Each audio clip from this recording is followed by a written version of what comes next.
estudia la geometría analítica.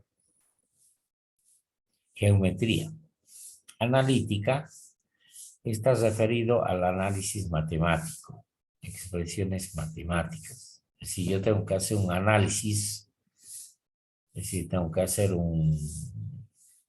ciertas operaciones matemáticas para analizar esa geometría. No es solo mirar la figura y decir, bueno, este es un triángulo, este es un rectángulo, este es un cuadrado, esto es una parábola, esto es una elipse, etcétera. Pero nada más. Yo tengo que analizarla como matemáticamente. Y eso se analiza a través de las expresiones algebraicas o matemáticas. Por ejemplo, ustedes han llevado geometría analítica, como me decían, en colegio, en cálculo 1, en geometría analítica, en álgebra. Deben saber de memoria, entonces. Tanto que han llevado. ¿Cuál es la ecuación de la circunferencia? Pregunto.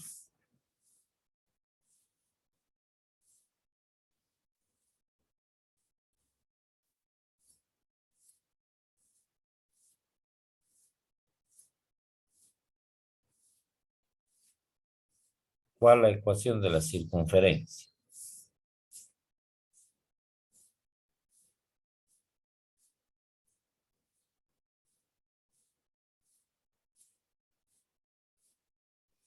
Era x menos y al cuadrado, en paréntesis al cuadrado más, no, espera, dicen que se me olvidó.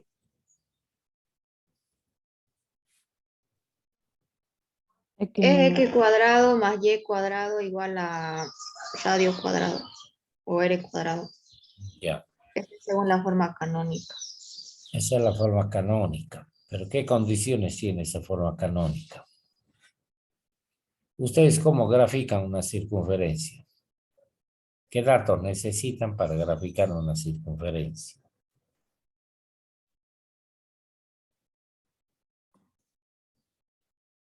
Necesitamos, por ejemplo, los valores de x y y.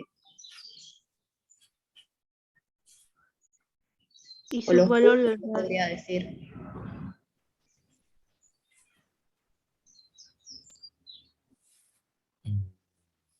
¿Qué es R? es el radio. Radio. ¿Qué es radio? Es la Es abertura el segmento que del une punto el centro. centro con Desde un el punto de la centro. circunferencia. Exacto. Ya, está bien. Es la distancia del centro hacia el perímetro de la circunferencia. Eso es radio, no.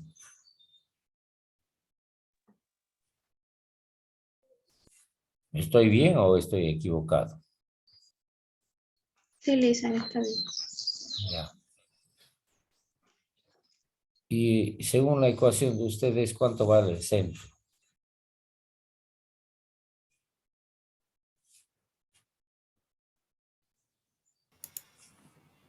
Con la ecuación canónica vale 0, dicen. Sí. El centro siempre va a ser 0, creo. 0,0 de la X y de la Y. Siempre. ¿Qué pasa si la circunferencia tiene otro tipo de centro? Es otra fórmula, Lisa. Ya sería otra ecuación. A Sería la ver, forma ordinaria, Lizzy. Exacto. ¿cuál sería? Eh, Sería x menos h al cuadrado más y menos k elevado al cuadrado igual al radio al cuadrado. Ya. H y k serían los puntos o las coordenadas del centro de la circunferencia. Correcto. Ujú, así es. Eso es en manera general para cualquier circunferencia, sea en el origen o sea diferente al origen.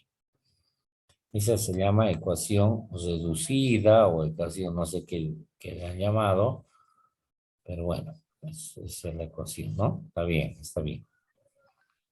¿Qué otro lugar geométrico han estudiado en geometría analítica?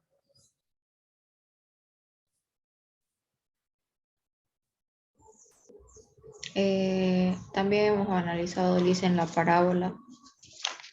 La parábola. ¿Qué otro lugar geométrico más?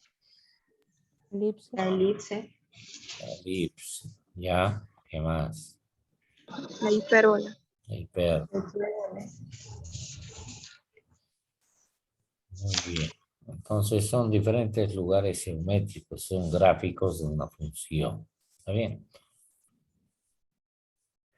¿Cómo han definido una función? ¿Qué es una función para ustedes?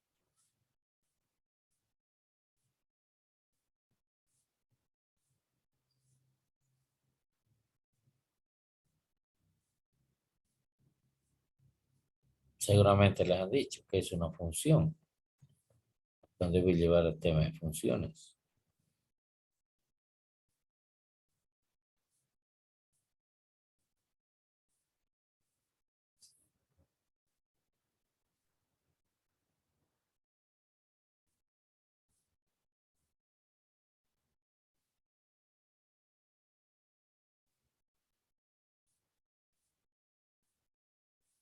¿No han llevado funciones?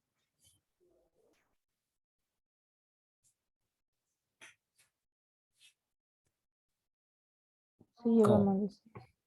Ajá. ¿Y qué es una función?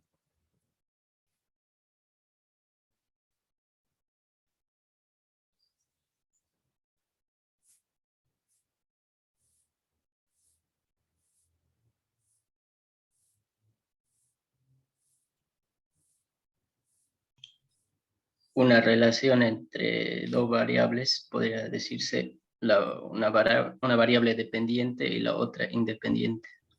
Correcto. Eso se define como función, la relación de dos variables. ¿Qué variables han utilizado? X y Y. Ya, muy bien. ¿Qué es el límite?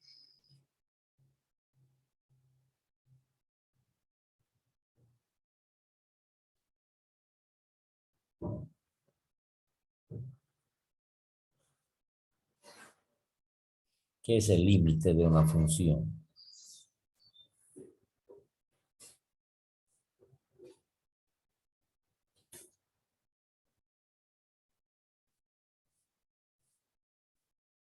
¿Llevaron límites? No. Sí, dice. Ya, ahora, ¿qué es un límite?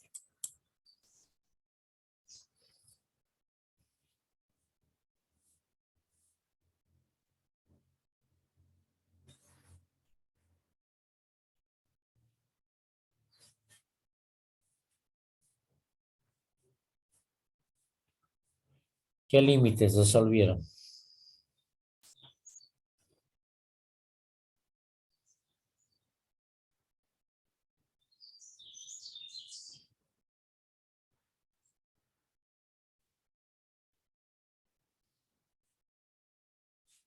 ¿Aprobaron cálculo o uno o no?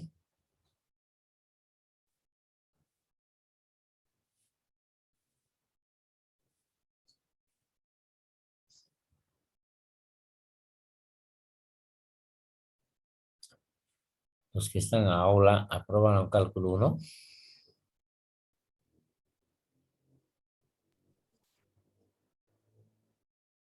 No hay nadie en aula ahora. ¿Ah? Sí, Lice. Y, Sí, aprobamos, Lisa. pero aprobaron, pero no aprendieron. ¿Qué límite? Yo no aprobé eso.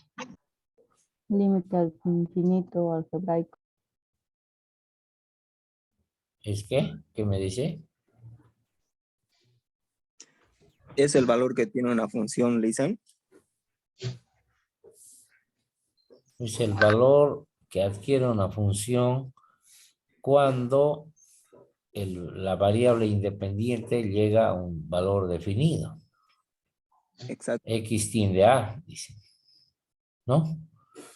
La tendencia puede ser por la derecha o por la izquierda, pero la cosa que se acerque a. Y cuando llega a, la función vale L, ¿no? ¿Está bien lo que dijo su compañero? Solo que estoy un poquito ampliando el concepto. ¿Qué es la derivada?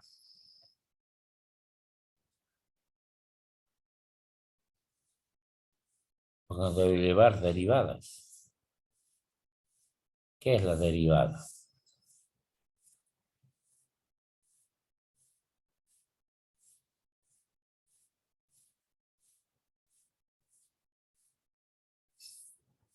¿Saben qué es la derivada?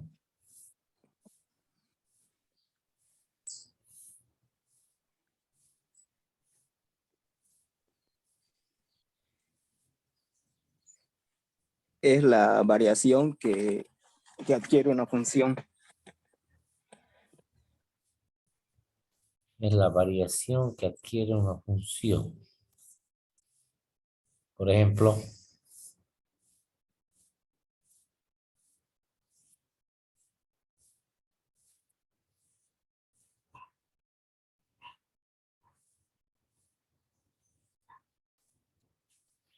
para mí la derivada sencillamente es una operación matemática. Esa es la derivada. Es una operación matemática. Ahora, ¿qué aplicación le doy a la derivada? Seguramente ustedes han visto aplicaciones de derivadas y han visto que la derivada la puedo aplicar, le puedo dar sentido a la operación matemática que geométricamente significa la pendiente de la recta tangente, una parte. Si veo desde el punto de vista físico, ahí puedo decir que es la variación de una función. ¿Por qué? Porque varía la derivada, es la relación de la distancia sobre el tiempo, que varía la distancia respecto del tiempo. Cuanto más tiempo se tarda, más tiempo me desplazo. Y hay una serie de aplicaciones matemáticas que se relacionan con los fenómenos del entorno que puedan representar la derivada. Por ejemplo, el crecimiento poblacional.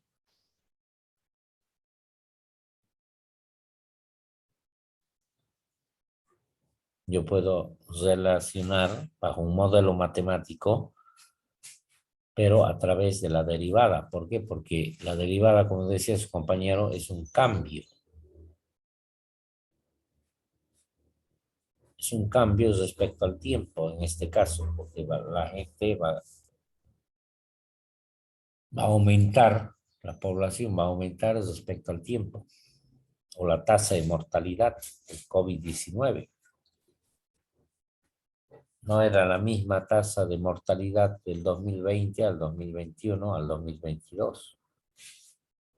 Son cambios constantes que se dan y eso se puede reflejar bajo un modelo matemático llamado aplicando la derivada, ¿no? Entonces, fíjense, esa es la utilidad, la bondad de la matemática, ¿no?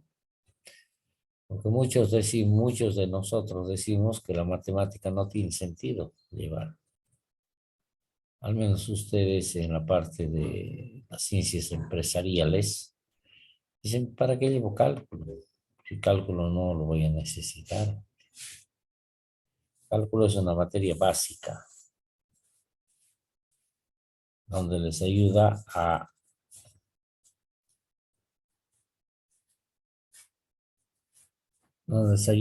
a desenvolverse de manera neurológica su conocimiento.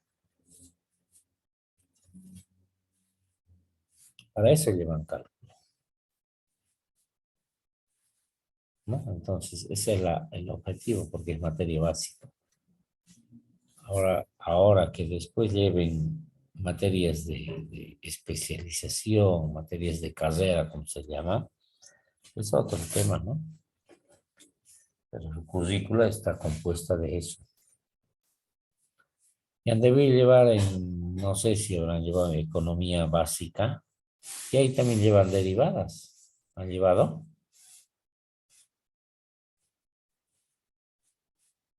No, Lisa. No, ya. Microeconomía hemos derivado, Lisa. En microeconomía. En Sí, no pasamos microeconomía ese hemos curso. utilizado un poco, Lisa. Claro, en economía derivan. Yo sé que derivan porque calculan costos, calculan ganancias, calculan ingresos, calculan el punto de equilibrio, se lleva geometría, se lleva la matemática, el cálculo. Entonces, tiene su aplicación, ¿no?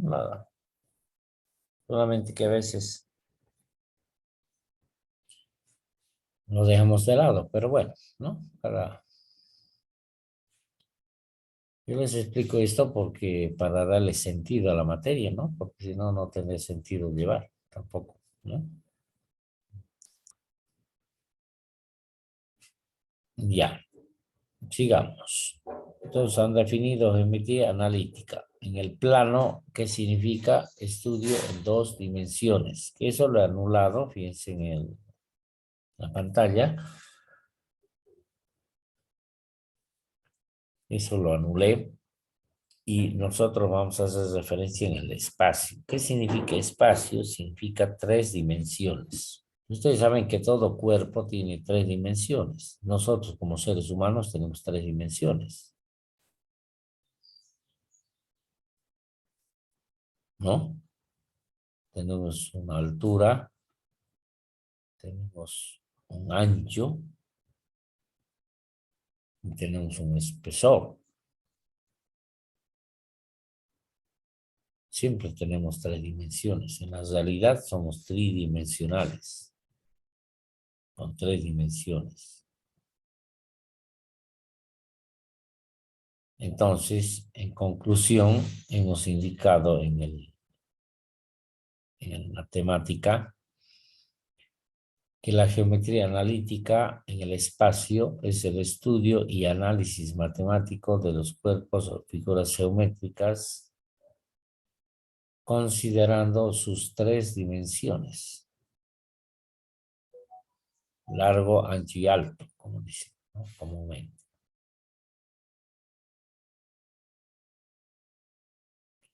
Ahora, ustedes, ¿dónde han hecho sus gráficos en geometría analítica? En el plano. ¿Dónde han representado sus figuras geométricas? En el cuaderno, Lisa. Ya, en el cuaderno, está bien, pero en el cuaderno, ¿qué han hecho? El plano En cartesiano. plano cartesiano, dice. En un sistema cartesiano. ¿Y qué es un sistema cartesiano? ¿Les han explicado qué es un sistema cartesiano?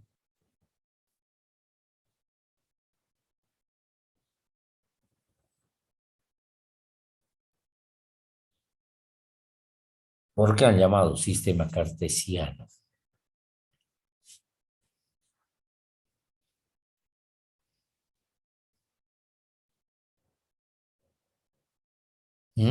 ¿Nadie sabe? Porque está formado por rectas, dice. Está Y formado que por... luego la dividen en 4 cuadrantes. No, no es ese. Si ustedes buscan en internet, a ver, busquen qué es sistema cartesiano.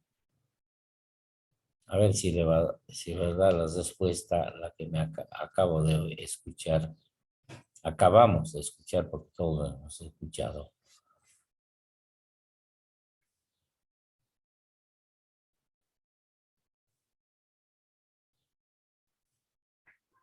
Está formado por dos rectas que se cortan perpendicularmente y que dividen el espacio dimensional en 4 cuadrantes.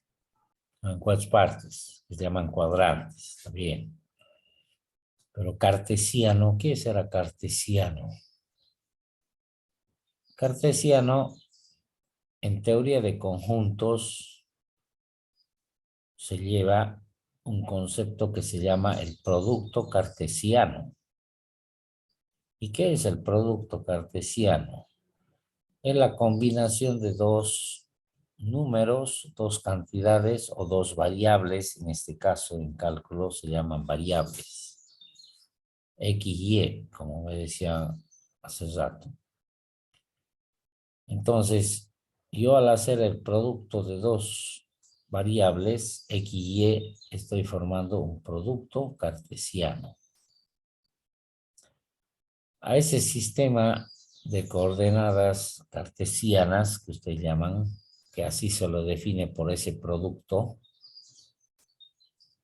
también se denomina sistema de coordenadas rectangulares. ¿Por qué? Porque forman los ejes entre sí, forman un ángulo de 90 grados, ángulo recto. ¿Y por qué se llama sistema de coordenadas cartesianas? Acabo de decirles, porque se genera un producto cartesiano, la combinación de dos cantidades o dos variables, en este caso, X y Y. Entonces, por eso es el denominativo de sistema de coordenadas cartesianas. Y a ese producto, perdón, a ese sistema de coordenadas cartesianas también se le llama, como un sinónimo, se llama sistema de coordenadas rectangulares. Ahora, ¿por qué? Porque los ejes entre sí, lo que decían X y Y, forman un ángulo de 90 grados. Ahora, aquí en el espacio, como han podido ver en el documento, aquí en el espacio lo mismo es. Hablé de un sistema de coordenadas cartesianas o rectangulares. Pero ahora en 3 dimensiones. Si ustedes ven la pantalla y han leído el documento, tiene X, Y y Z.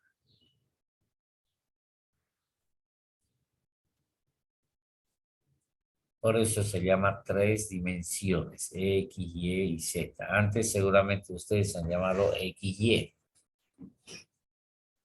¿no? Entonces era 2 dimensiones. ¿Está bien? Ahora lo único que estoy haciendo es aumentar la dimensión Z. Entonces ya ese plano general, ese espacio físico, ya no va a estar dividido en 4 partes. Ya no se llaman cuadrantes.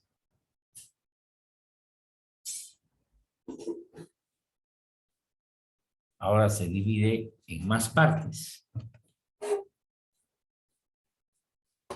De cuadrantes, ahora llamamos octantes. ¿Por qué? Porque dividimos en 8 partes.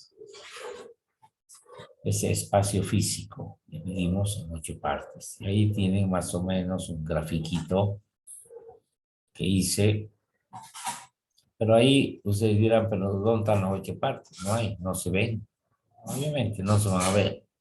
Cuando yo hablo tridimensionalmente, muchas cosas no las puedo percibir a simple vista.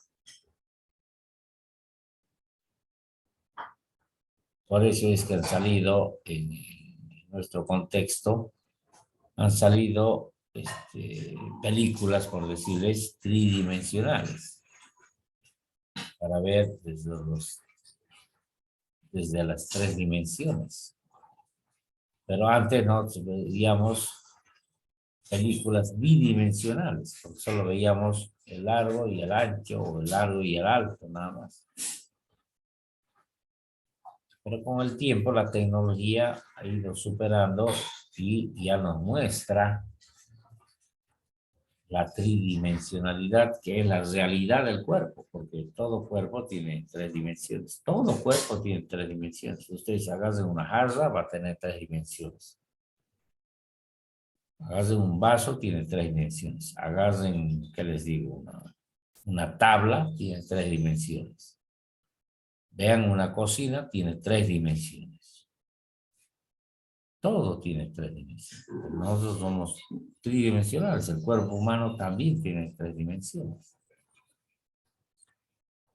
Entonces, la realidad es tridimensional. Ahora, para simplificar los cálculos, los matemáticos han considerado solamente al cuerpo bidimensional, como en 2 dimensiones. Pero eso era para facilitar algunos cálculos matemáticos que han hecho. Pero después ha habido otros científicos que se han dedicado a ampliar este estudio y no solo bidimensional, como lo han llevado ustedes en geometría analítica plana, sino han estudiado la geometría analítica en el espacio, y eso implica 3 dimensiones. Y ahí en el gráfico les muestro las 3 dimensiones. X llamo al eje inclinado, Y al eje horizontal y Z al eje vertical. Ahora la pregunta es, esos 3 ejes, porque yo estoy llamando, si se fijan ustedes ahí en la pantalla, yo estoy llamando sistema de coordenadas rectangulares. Cartesianas ya hemos explicado por qué, porque es un producto de variables. En este caso será X y Z. Ya está, solucionar el problema de cartesiano. Pero ahora, ¿por qué se llama sistema de coordenadas rectangulares? Si yo les había indicado que se llama así, ¿por qué? Porque el ángulo entre los ejes X y Y, que ustedes llamaban, es un ángulo recto. ¿Y qué significa ángulo recto? Igual a 90 grados. Eso significa, trigonométricamente. Ahora la pregunta es, que les hago, ahí tienen el esquema, ustedes también la debieron leer anteladamente. Ese sistema de coordenadas cumple con la definición de rectangularidad.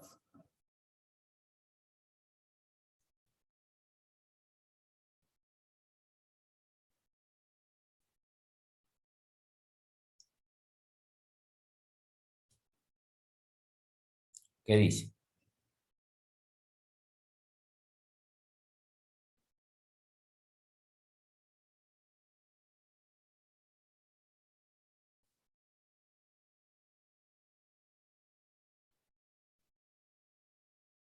Les he explicado qué significa rectangular.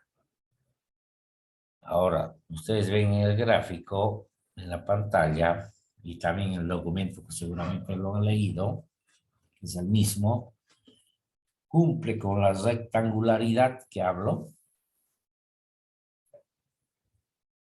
No, dicen. No, ¿por qué? No cumple. ¿Por qué no cumple? Porque entre X y Z hay un ángulo más grande que 90 grados. Porque entre X y Z hay un ángulo más grande que 90 grados, mayor a 90 grados, ¿correcto? Entonces, ¿por qué llamo sistema rectangular? Estaría mal la definición, ¿no? Estaría mal el denominativo. Ahora,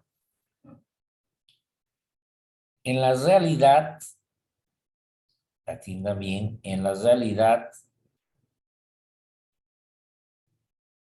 los tres ejes forman 90 grados. Seguramente todos están en su habitación, en un cuarto, en un ambiente. Y si ustedes miran la esquina de ese ambiente, cualquiera de las esquinas de ese ambiente, forman la esquina de cualquier ambiente, miren, forma con sus paredes, forman dos planos. ¿Están de acuerdo o no con lo que hablo?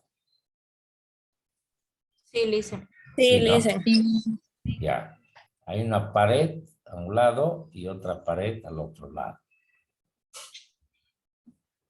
Pero, a su vez, esas paredes, ambas paredes, forman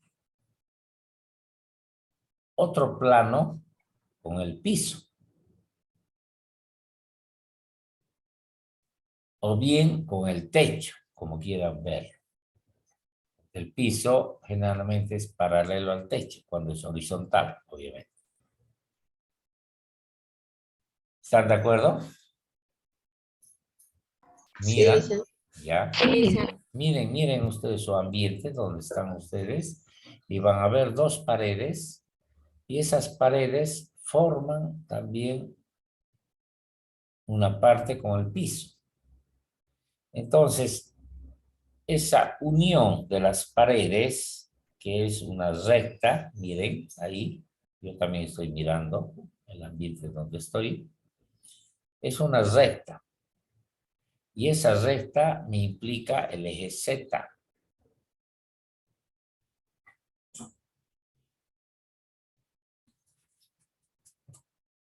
Y una pared me implica un plano, que yo llamo YZ, por decir. Y la otra pared, el plano XZ. Y el piso, como dice en la teoría ahí, me implica el plano. El plano es un espacio físico, XY.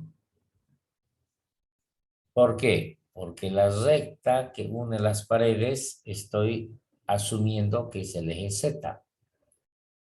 La recta que une una de las paredes con el piso se llama Y.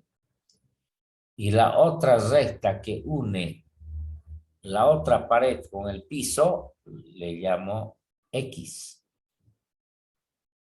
Ahora ustedes dirán, ¿y por qué grafica así inclinado? Si realmente son perpendiculares, forman ángulos de 90 grados. Porque ustedes miren la pared con el piso, 90 grados. La otra pared con el piso, 90 grados. Y entre paredes también hay 90 grados. Porque son perpendiculares entre sí.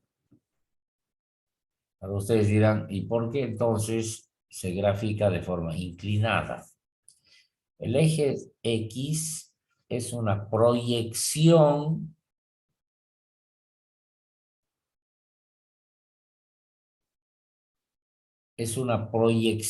¿Por qué? Porque lo correcto sería graficar en forma perpendicular a la pantalla. Que nazca una recta perpendicular a la pantalla. Y ahí cumplo que el eje ZX va a ser 90 grados, el eje YX va a ser 90 grados. Si es perpendicular a la pantalla, imagínense. Pero lamentablemente, para explicar en forma matemática, en forma analítica, no puedo pues trabajar con un eje imaginario que sea perpendicular, no puedo imaginarme que esté perpendicular. Entonces, por eso, ese eje X lo tengo que proyectar, es como la sombra. Cuando ustedes se paran al sol, o cualquier cuerpo en el sol, tiene su sombra. ¿Y qué es la sombra? Es una proyección del cuerpo sólido. En este caso sería de nosotros o del cuerpo que quieran estudiar. En este caso estoy estudiando el eje X. Y el eje X lo dibujo inclinado porque es una proyección, es como la sombra del eje X verdadero, porque el eje X verdadero es perpendicular a la pantalla. ¿Entienden? Entonces, por eso es que yo no puedo graficar, no puedo imaginarme, tampoco vivir en el espacio y decir, pucha, el eje X está perpendicular ahí y voy a empezar a graficar todo lo que quiera. No, porque el sistema de coordenadas, ustedes saben que lo utilizan para gráficas, para representar un lugar geométrico. Entonces, no puedo trabajar con un eje imaginario que yo me imagine así, perpendicular. Entonces, por eso trabajo con su proyección y por eso es que muestro ese gráfico. ¿Se entiende o no?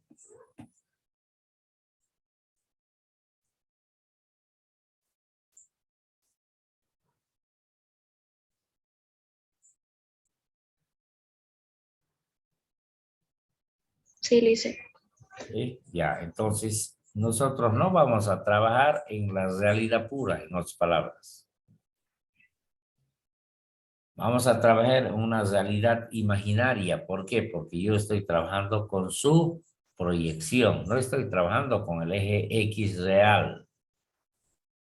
Estoy trabajando con su sombra del eje X. ¿Pero por qué? Por didáctica.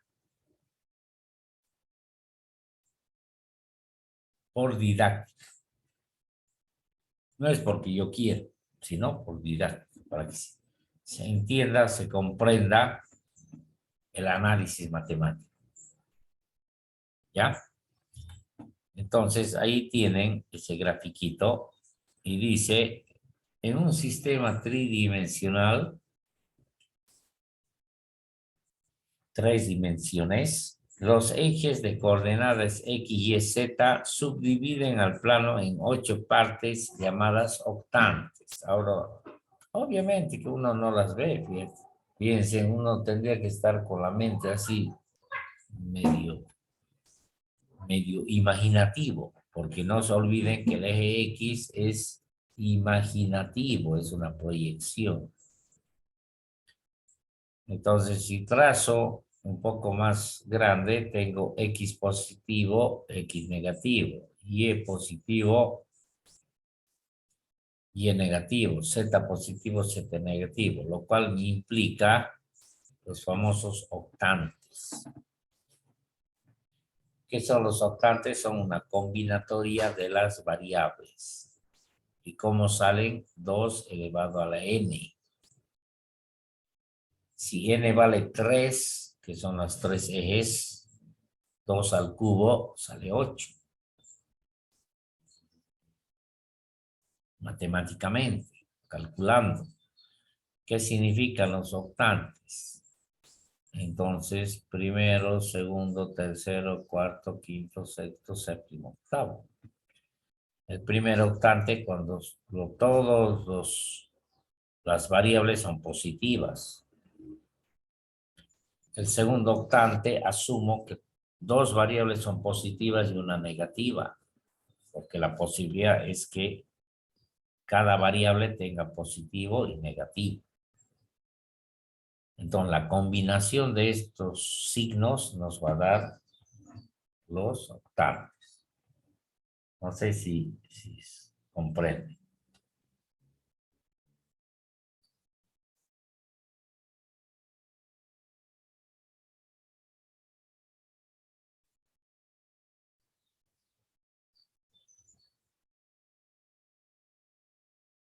¿Se comprende o no?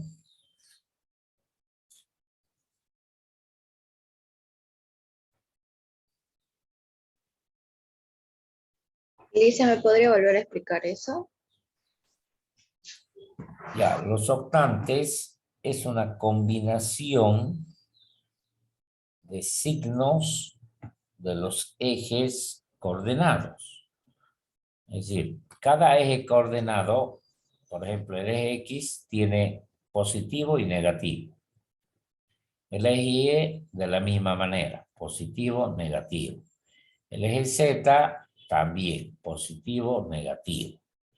Si yo los combino, estos signos me van a generar los octantes. Por ejemplo, el primer octante tiene que todos los ejes sean positivos. Eso significa el primer octante. El segundo octante, si dos ejes son positivos y uno de ellos es negativo, porque hay la posibilidad de eso. El tercer octante es que uno sea positivo y no dos negativos, y así sucesivamente se hace la combinación de signos de estos ejes. Entonces, la combinación de signos, que equivale a 2 elevado a la n, siendo n 3 ejes, 2 al cubo es 8, lo cual me salen las 8 partes. Octante significa 8 partes. De ahí sale esa teoría, digamos. Obviamente que en el gráfico no lo voy a poder ver porque ya, no se olviden que el eje X es imaginario, que yo me estoy imaginando, es una proyección, porque lo real es perpendicular a la pantalla, a lo que están viendo.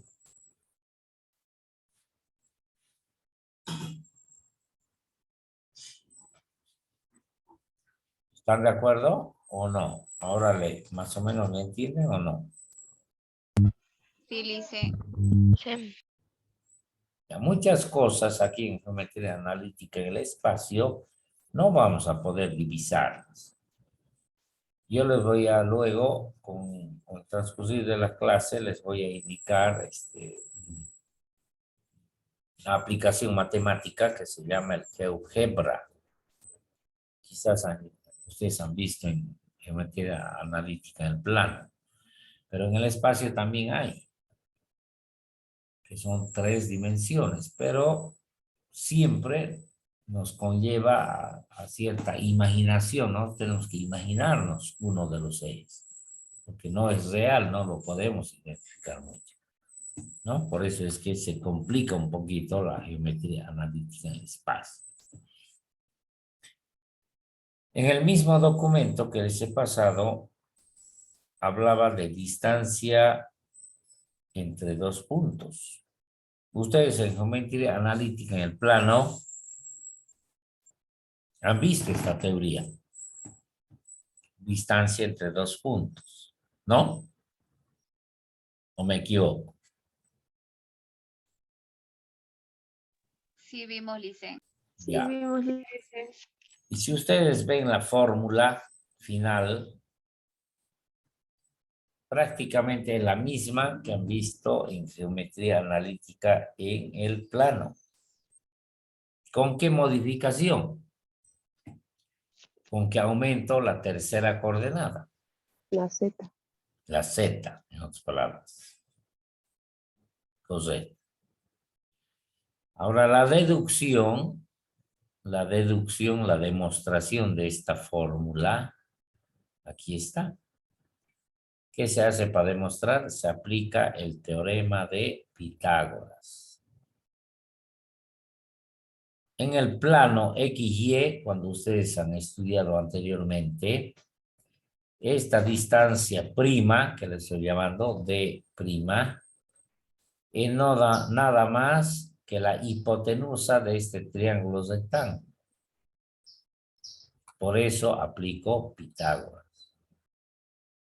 Porque la D prima aquí en este espacio entre X y Y es la hipotenusa de ese triángulo rectángulo. Por eso estoy aplicando Pitágoras. ¿La hipotenusa entre quién? Entre los puntos 1 y 2. Porque estos puntos 1 que está aquí, lo proyecto aquí en este plano, se llama proyección, y este punto 2 lo proyecto en el plano XY y lo tengo aquí. Y la unión de estos dos puntos es la hipotenusa de este triángulo rectángulo. Y cada cateto, aquí está señalado, el cateto vertical es la diferencia de las X y el cateto horizontal es la diferencia de las Y, porque yo estoy hablando de dos coordenadas, X y Y. En este plano, aquí he puesto, aquí, este plano es el plano XY, en este otro es el plano YZ, y este otro plano, esta otra parte de la izquierda es el plano XZ, porque está entre Z y X. Este está entre Y y Z, y este está entre X y Y. Por eso es que yo hablo e identifico esta parte. Ahora, esta parte, si la vuelvo a proyectar arriba, va a ser de prima esta línea verde.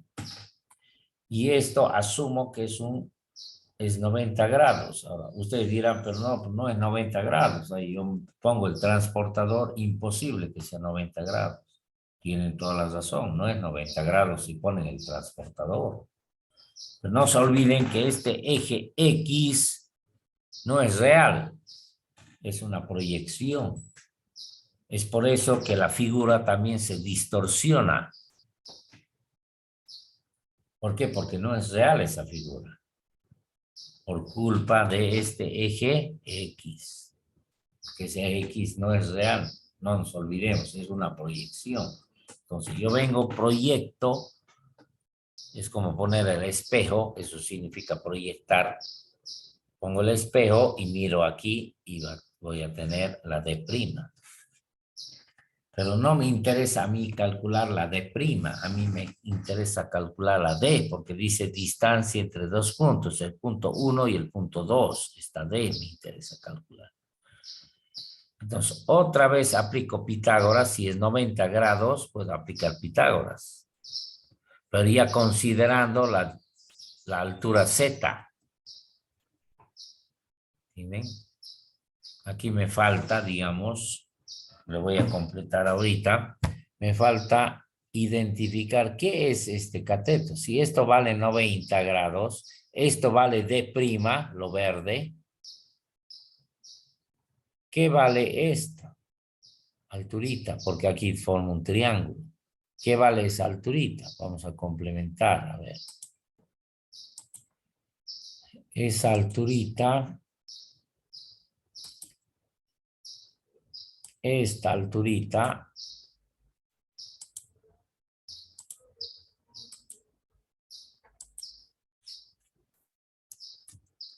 vale, después lo voy a ubicar bonito, vale la distancia, la altura de Z, el Z2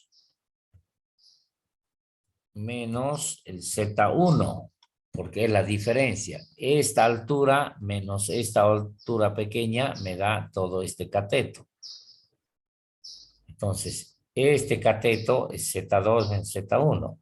Y si conozco D', puedo aplicar Pitágoras de nuevo para calcular la D. ¿Y qué es Pitágoras?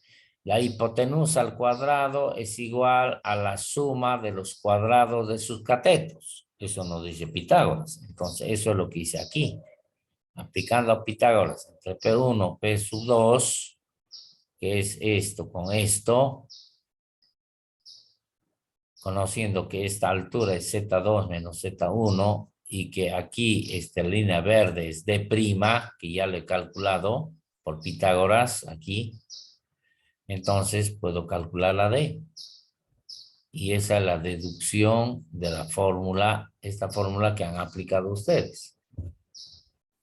A ustedes seguramente les han hecho la deducción en cálculo 1 solamente de XY, sin considerar la Z. Seguramente han llegado a esta fórmula, pero deduciendo, ¿no? Seguro. Pero ahora yo estoy ampliando la deducción con la variable Z. No sé si se entiende eso.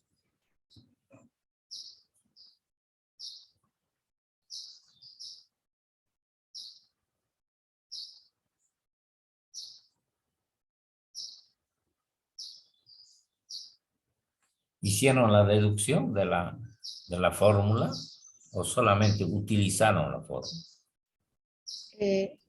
Hicimos la sí, Lice. Hicieron, así con Pitágoras, ¿no? Sí. Ya, ¿está bien? Entonces yo lo único que estoy es ampliando Pitágoras, haciendo 2 Pitágoras para llegar a la fórmula, ¿no? Entonces, eso es lo que significa en ese documento. Ahora, ¿qué es el punto de división? Otro concepto básico. El punto de división no es nada más que un punto intermedio entre 2 puntos. Ahí tienen pequeño bosquejo. Ahora, ese punto intermedio puede ser punto medio, que esté a la mitad, o no, porque ese punto puede estar desplazado más arriba o más abajo. Pero ustedes seguramente también en geometría analítica han hablado del punto medio. Punto medio es el punto que está en la mitad exacta de 2 puntos.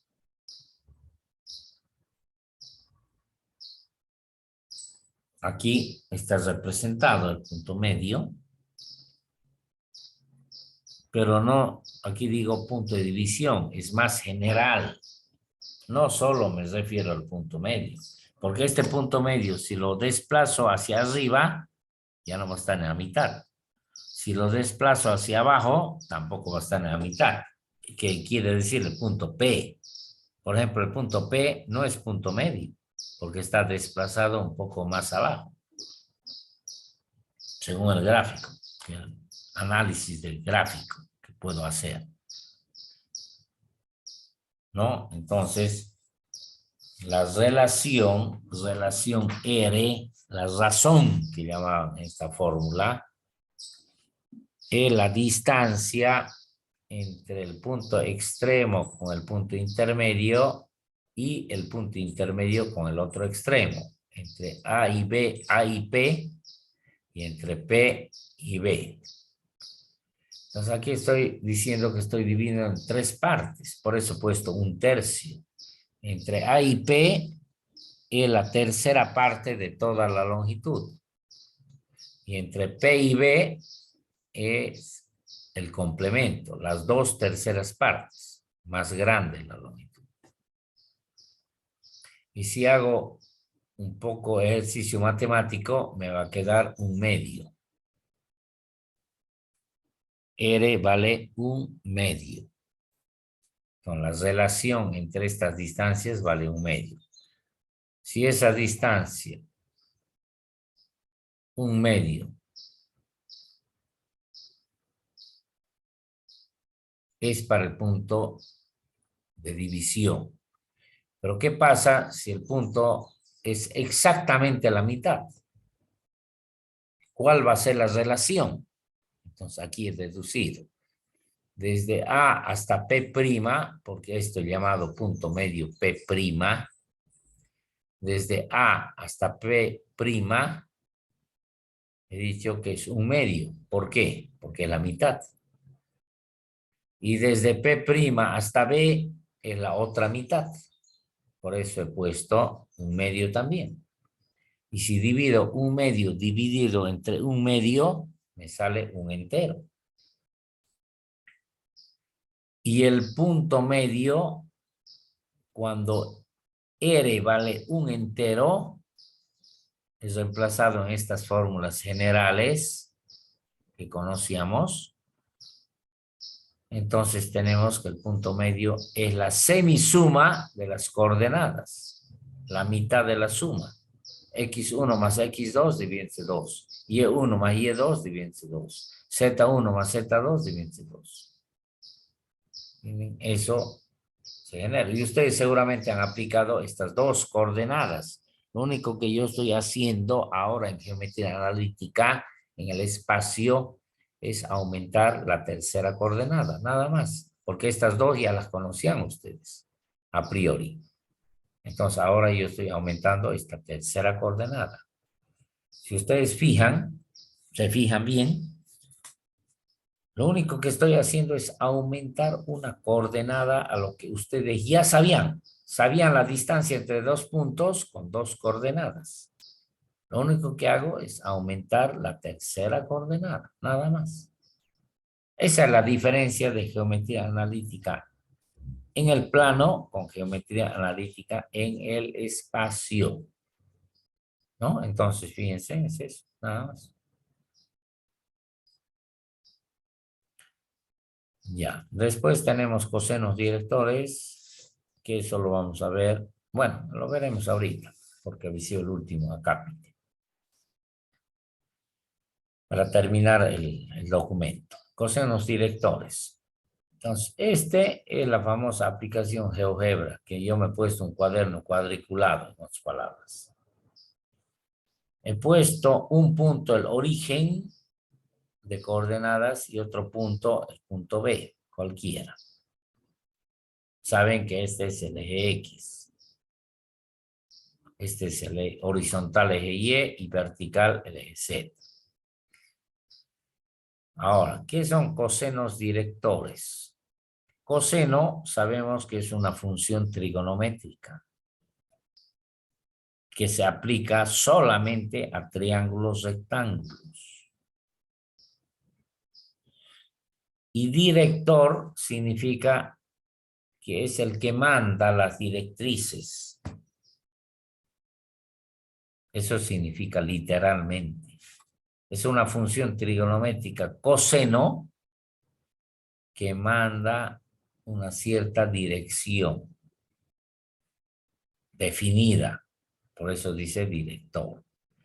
Entonces yo he unido el origen con el que es el punto A con el punto B, que es un punto cualquiera, XY, que tenga esa longitud, por decir eso, esa distancia. Entonces, el coseno es una función trigonométrica aplicada a triángulos rectángulos. ¿Y cómo se define el coseno? El cateto adyacente dividido entre la hipotenusa. Eso trigonométricamente sabemos. No es que lo estamos descubriendo, sabemos. Entonces, si yo tomo el ángulo alfa, como está aquí en el gráfico, con este triángulo rectángulo que es visible totalmente, el cateto adyacente es X, es Y, perdón. Fíjese, el eje Y. Y la hipotenusa es esta distancia que ya la hemos estudiado aquí. Es la distancia entre dos puntos. Entonces, volviendo a mi gráfico, la unión del punto A al punto B es la distancia que existe entre A y B. Entonces, el coseno director alfa es Y dividido entre la distancia desde A hasta B. ¿Y qué es la distancia? La distancia es una longitud. Es el módulo del vector o magnitud del vector, como llaman en física. Ya quizás se han olvidado física, pero no llama física. Pero así se llama. Si se acuerdan sus cuadernitos de colegio, así van a llamar. Ahora, ¿cuál es la distancia AB? Es la distancia entre dos puntos, entre el punto A y el punto B. ¿Y quién es el punto A? Es el origen de coordenadas, 0, 0, 0. ¿Y quién es B? Es un punto cualquiera. Aquí puede ser que diga 460 en el gráfico, pero no puedo considerar 460. Es un cualquier Y con cualquier Z. Entonces vengo aquí. Un punto tiene X, Y, Z porque está en 3 dimensiones. Entonces diré, si hago la distancia, es la diferencia de X con 0 al cuadrado, de Y con 0, la diferencia al cuadrado, y Z con 0, la diferencia. Si a Z le quito 0, me quedo con Z, y eso lo elevo al cuadrado. Y el coseno director es Y sobre esa distancia, y viene dado por esta formulita. Ahora, ¿cuánto vale Y? No sé. Puede ser 4, como dice el gráfico. Puede ser 8. Puede ser 1. Pero no puede ser 0, porque si no, no existiese el triángulo rectángulo. Tiene que ser algo diferente a 0. Puede ser 1, 2, 3, 4, 5, 6, etc. Y lo mismo por analogía se hace en los otros ejes. En el eje Z, para demostrar, aquí está el ángulo θ. Eso se llama coseno director. Ahora, ¿a qué es igual el coseno? Al cateto adyacente al Z dividido entre la hipotenusa. Entonces, fíjense en aquí lo que he hecho en la teoría. Z dividido entre la hipotenusa. Y la hipotenusa es la distancia desde A hasta B. Eso ya sabemos. Ya hemos calculado la hipotenusa. Entonces, ¿cuál es el coseno director θ? Yo le he nombrado. Usted puede nombrar con cualquier otra letra. No hay problema. Z dividido entre la distancia. ¿Y quién es Z? Z es la variable vertical. Y es la variable horizontal. X es la variable inclinada. Entonces, aquí digo Z dividido entre la distancia va a ser la misma que hace rato hemos analizado de estos 2 puntos y tenemos ese coseno director. Y para el beta, que no se lo tiene aquí porque no lo divisamos. ¿Por qué no lo divisamos? Porque no nos olvidemos que el eje X es imaginario. Está aquí dentro de la cabeza nomás.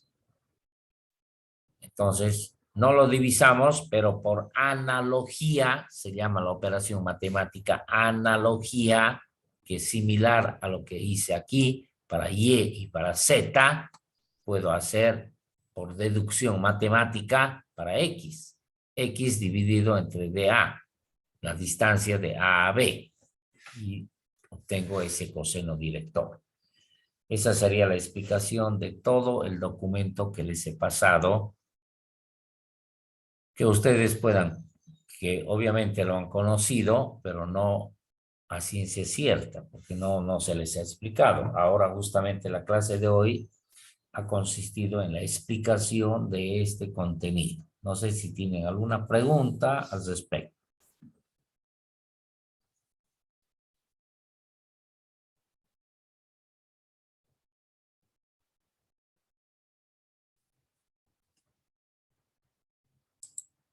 Parece que nada, ¿no? Supongo que han aprendido. Supongo.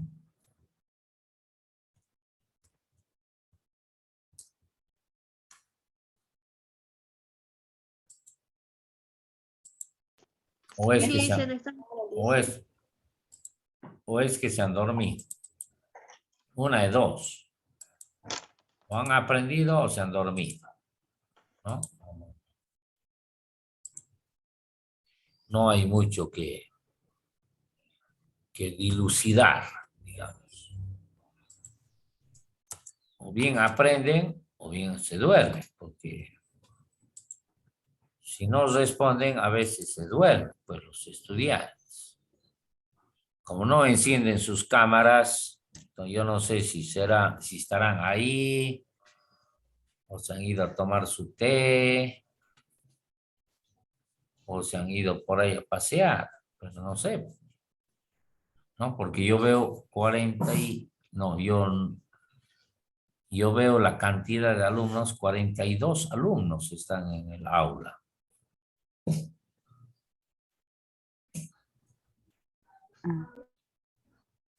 Y para 42 es buena cantidad, ¿no? Entonces, pero en cuanto a su participación, yo veo que parece que hay 1 o 2, porque los demás están en modo mute, mudos, ¿no?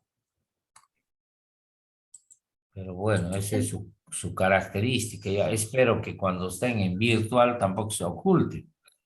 No creo, medio difícil, perdón, estén en presencial no creo que se oculte, porque en virtual se ocultan, no encienden sus cámaras, entonces se ocultan. Pero en presencial yo creo que no se ocultarán, pues no se entrarán al baño y de ahí escucharán la clase, ¿no? Supongo, no sé, eso vamos a verificar ya cuando vamos a clase, ¿no? Ya, entonces eso sería todo. No sé si tienen alguna interrogante con respecto a la explicación del contenido que está ahí en el Moodle, que también pueden volverlo a repasar, no hay ningún problema. Esa es la ventaja de las clases virtuales, que se pueden grabar y ustedes pueden leer las veces que quieran. En cambio, cuando es presencial, esa es la desventaja. No se va a poder, no se graba. Yo dicto la clase en la pizarra, borro la pizarra y se acabó el panorama, ¿no? Esa es una pequeña desventaja de las clases presenciales. Pero presencial tengo que estar atento, tengo que estar mirando. ¿Puedo participar? Puedo participar. Sí, todo tiene, en la vida todo tiene sus ventajas y desventajas, ¿no? Sí, en este caso, tenemos que ver cuál es la ventaja y cuál es la desventaja. Bueno, ni modo. Como en la vida estamos rodeados de ventajas y desventajas, entonces tenemos que aprovechar las ventajas y conformarnos con las desventajas, ¿no? ¿Qué vamos a hacer? No queda otra. No sé si tienen alguna pregunta respecto al contenido que ustedes ya lo conocían y ahora les he explicado.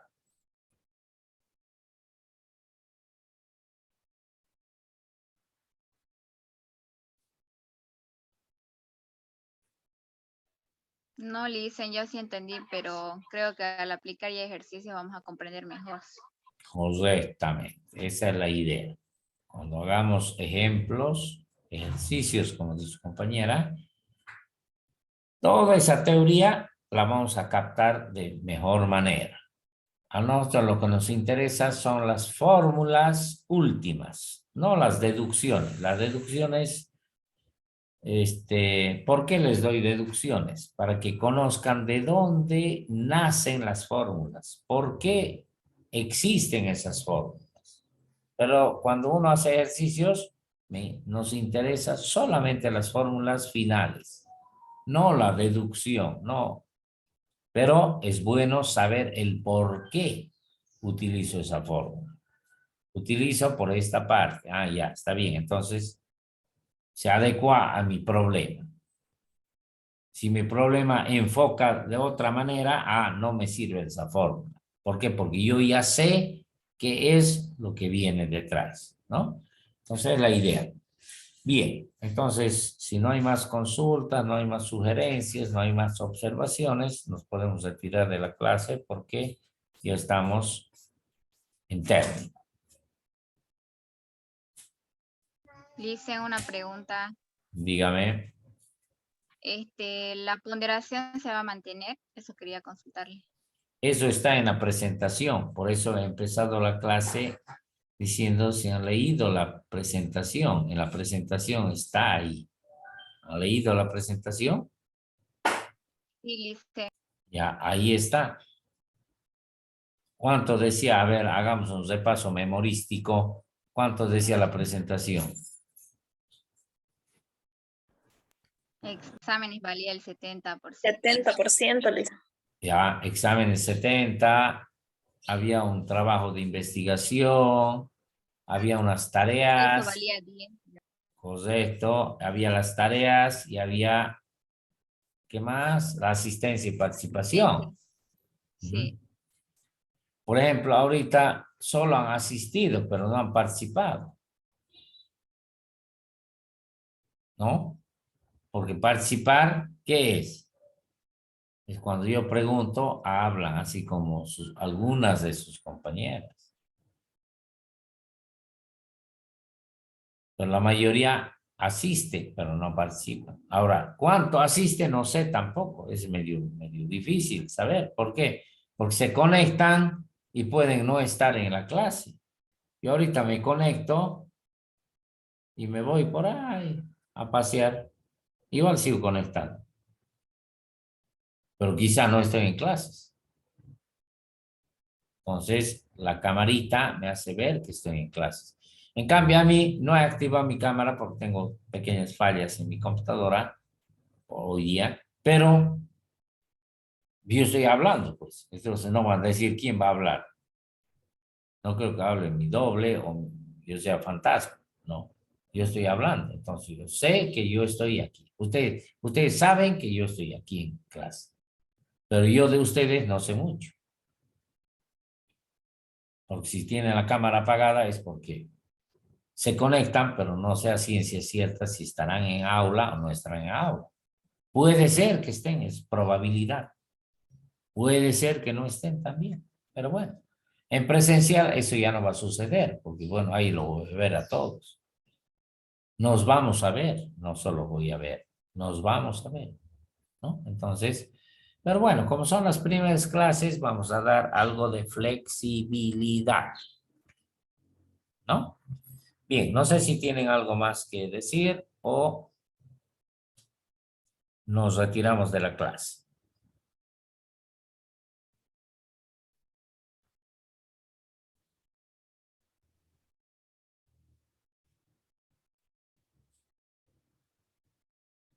Jimena, Nada, no hay. Dice. Ya, entonces nos nada más. retiraremos de la clase. Buenos días, cuídense, hasta luego Buenos y días, Lice. Hasta luego, programamos. Lice. Que tenga Hasta buen luego. día, Lisa. Lice, Igualmente. Lice, Sí, una dígame. última sugerencia, no sé si mis compañeros estén de acuerdo, pero yo decía si es que se podría cambiar la ponderación, porque yo considero, ¿no? Personalmente que en los exámenes sería mucho un 70%. Creo que el año pasado con usted la ponderación de los exámenes era un 60%, si mal no recuerdo, o 65%. Y no sé qué opinan mis compañeros sobre eso. Y si usted estaría dispuesto a modificarlo igual. Ya, les explico. ¿Por qué puse 70%? Porque nosotros como universidad vamos a entrar a un campo de un nuevo modelo que se llama enfoque por competencias. Y ese enfoque por competencias implica que tenemos que demostrar lo que hacemos en la clase. Y yo veo que la única alternativa de demostrar lo que aprendemos en la clase y podemos demostrar lo que aprendemos en la clase es a través de los exámenes. No con prácticas, no con tareas. ¿Por qué? Porque las tareas las puedo copiar. Entonces, es una forma representativa no muy idónea, no muy real. Es como el eje ZX, imaginario. Y yo me imagino que saben, pero ¿dónde lo voy a constatar? Es en el examen. Por eso es que yo puse el 70%.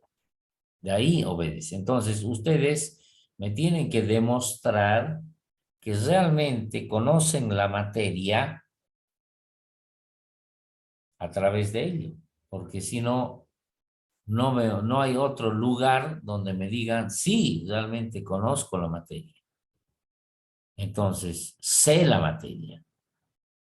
Entonces, por eso es que puse el 70%. De ahí obedece al 70%. Yo justamente eso les preguntaba para que hagan ustedes las consultas necesarias y yo también les haga las explicaciones necesarias. Porque no es por poner. Todo tiene en la vida su explicación. Todo. Todo tiene un porqué. Está hecho. ¿Por qué ustedes están asistiendo a clases? Porque quieren formarse como profesionales para desarrollar o desempeñar en el más allá su vida. Es un proyecto de vida que ustedes tienen. Pero tiene un porqué. No es porque por casualidad o porque no tengo nada que hacer, me he metido a la clase, no. O me he metido a la universidad, no. Tienen un porqué también ustedes. Entonces, justamente eso es lo que yo a un comienzo les preguntaba si no tenían observaciones con la presentación, porque ahí va, lo que dijo su compañero David, ahí va. Eso es lo que siempre esperaba yo, que me pregunten, porque es lo que más quizás les interesa, pero esa es la explicación, David. Y para todos, obviamente. Bueno, gracias, Lisa.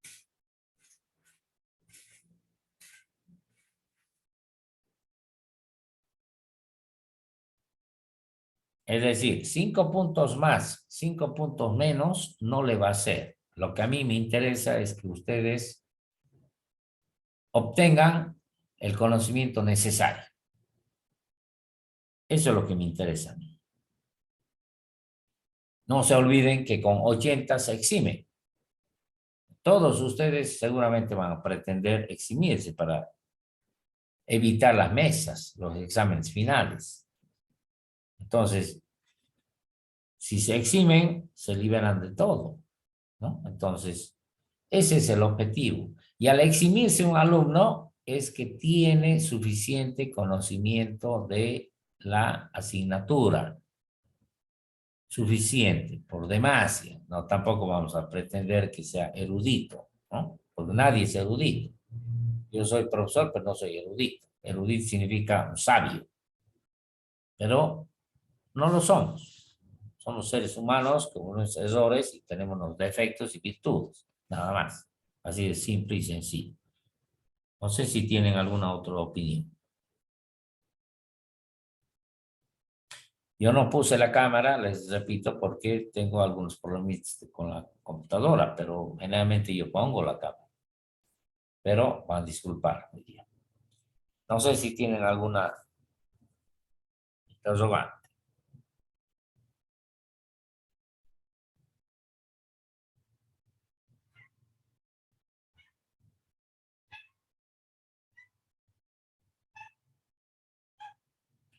Bien.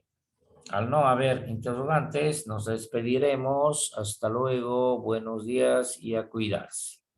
Hasta luego, Lice. Ya. Hasta luego, Lisa. Hasta luego, Lice. Hasta luego, hasta luego. Ya. Pueden descansar.